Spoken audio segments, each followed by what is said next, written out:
Hey, you guys, it's Crystal Jordan, and today we're going to be talking about narcolepsy. So, as you guys know, I'm a sleepy girl.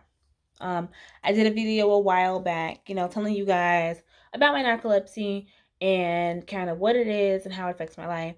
But one thing I didn't tell you guys is how it affects my dating life.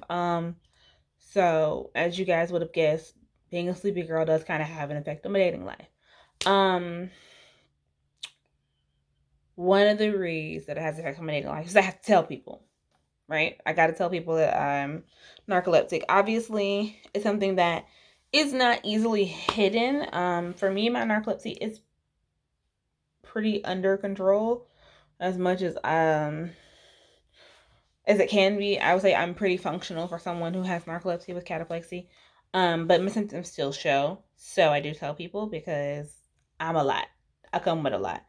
So, telling guys that I have narcolepsy is kind of interesting. One of the ways that I tell them is just kind of up in like is kind of either comes out in conversation or um sometimes I make it a point to make it known depending on who I'm dealing with and just kind of like what kind of feeling I get from them. But as far as when I tell them, I don't have a set time frame. I usually don't wait a long time. Excuse me. Just like I don't really wait a long time with my herpes, I don't wait a long time with narcolepsy because I got tendency to fall asleep or be too tired to do stuff or whatever. Um, and also, I like to get to the point. I'm not one that likes to beat around the bush when it comes to dating. I kind of like to know who you are and if you can handle me from the beginning. So, as far as how people take it, people usually take it pretty well. Like it's not most people it's not a big deal. Honestly, the biggest question I always get when I tell people that I have narcolepsy is like, "Oh my gosh, so you fall asleep like people in the movies?" That's what I get. That's the reaction I normally get. Because a lot of people don't really know what narcolepsy is, or if they have any idea of what it is, they've only seen it or heard about it in the movie. So they're like, "You can just fall asleep at any time," Can you fall asleep standing up? Can you fall asleep while you're driving? Do you fall asleep when you're taking a shower? I get questions like that. And so I kind of explained to them, what my narcolepsy is, um, what my symptoms are, the difference between narcolepsy with and without cataplexy, and then kind of how it affects my life, how it will affect our dating, blah, blah, blah. Um, okay, so let's get to how it affects my relationships. So, first big way that it affects my relationships is my lack of energy. So, as you guys know, narcolepsy is a sleep disorder. My body, to sum it up, my body basically don't know when it's supposed to be sleeping. My sleep clock is broken, it's out of whack.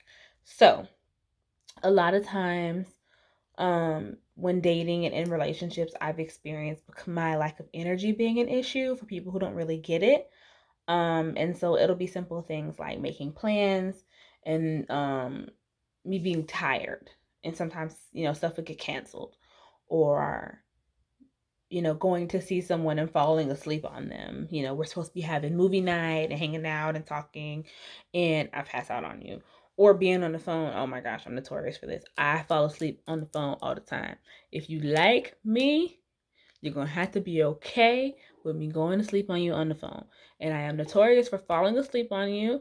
And then, like, the moment you hang, I might be asleep for like 2 minutes. The moment you hang up, that little chimey sound that the phone makes wakes me up. And then I'm calling you back, like, what you hang up for? And half the time when I fall asleep on the phone or just in general like that, I don't even know I fell asleep till I woke up.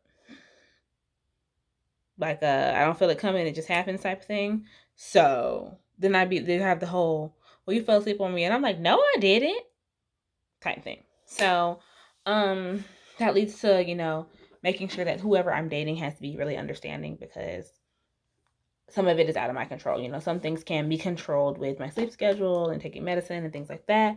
But sometimes it's just flat out of my control. It just is what it is. And it sucks, but being with somebody who understands that is super important so that they're not feeling like I've even had people feeling away because I've even had people, who didn't get it, or especially if I hadn't told them that I had narcolepsy yet, if I'm constantly changing plans or I'm too tired to do something, even think that I was making excuses and like, well, if you don't like me, just say so. I'm like, no, for real, that's not it. Like, I'm really just tired. They're like, man, every time we're supposed to do something, you tell me you're too tired. And I'm like, that's really the case. Like, it's not that I don't want to be with you or want to go anywhere with you or anything like that. I really am just tired and I can't help it. And it doesn't matter how much sleep I get, I'm tired. My body don't work like everybody else's. And then, as far as being understanding, I ain't gonna lie to y'all. I am a big baby when I'm tired. I am cranky. I am whiny. I am a fuss box. I literally turn into like a 1 or 2 year old when I'm sleepy and when I'm hungry. And God forbid I be both. Lord be with you. So, like, I always tell my friends, like, I don't know what I would do with y'all. My friends and the people who date me are special kind of people because the sleepy me ain't cute at all. And, it took me some years to come to not really come to the realization, but to accept that what people were saying was true. You know how to say you're not yourself when you're hungry? I'm not myself when I'm sleepy. So just, being understanding, being able to handle me when I'm sleepy, whether that be completely ignoring the situation or being some type of comforting or knowing how to catch me before I get sleepy or just being like, I ain't with the crap, sit down somewhere, whatever it is. And then one of the other ways that it affects my relationships is, and this is my dating relationships and friendships or just people around me in general, people tend to feel responsible for like me and my safety because of my narcolepsy. Like sometimes people are worried that I'm going to fall asleep cooking or driving or sometimes I'll get tired on the road, like if I'm on the road for a long time and I may call a friend or the person that I'm dating like, hey, I'm tired, can you talk me to where I'm going. So that leads to people being concerned quite a bit. Yeah. So sometimes it just kind of leads to people being, feeling like they're responsible for me and my safety, which is a good thing because it's nice that they're concerned about me. But it's also something that I don't really like that much because it makes me feel like a child and I'm not a child. No, I look 10, but I'm not. So, which leads to the last point, which is arguments about my narcolepsy. So arguments about me being sleepy and like I'm really good for not wanting to take naps, even though I should be taking naps. I don't like to miss stuff. And I don't like to be boxed in with the sleep schedule. So like getting into arguments like you need to take a nap because we gotta go to this, and I don't be wanting to. Or just sometimes I have my little narcoleptic meltdowns where I'm just like frustrated with my sleep. Like I'm tired of being tired all the time. I don't want to sleep this much. I'm sick of missing stuff. I'm sick of feeling like I'm too tired to do stuff with you. Da da da da. And then people are trying to make me like, hey, kind of see the other side of it. And I'm just like, I don't like being treated like I'm crippled. And so I was just talking to my friend about it like not too long ago. And she's like, but you are. And I'm like, no, I have a disability. I'm not crippled. To me, in my mind, when I think crippled, I think unable to do things for myself. And so, a lot of times when I'm with friends or with someone, they drive or things like that because I get tired.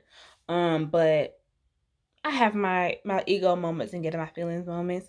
And that can be a problem in relationships sometimes because, like I said, I don't like to be treated like I'm crippled, and sometimes I have my little fits about it. And don't let me be tired in the midst of that because then you get the cranky baby me. But I want to hear from some of you guys. If you are narcoleptic or you've dated anybody with narcolepsy or you know anybody with narcolepsy, how does it affect you? How does it affect them? How does it affect your family and your relationships? What are some things that you do to make it better? And any questions that you guys have about it, please let me know. But also, if you guys have any advice for, living with narcolepsy, let me know as well. So I love you guys. Good night.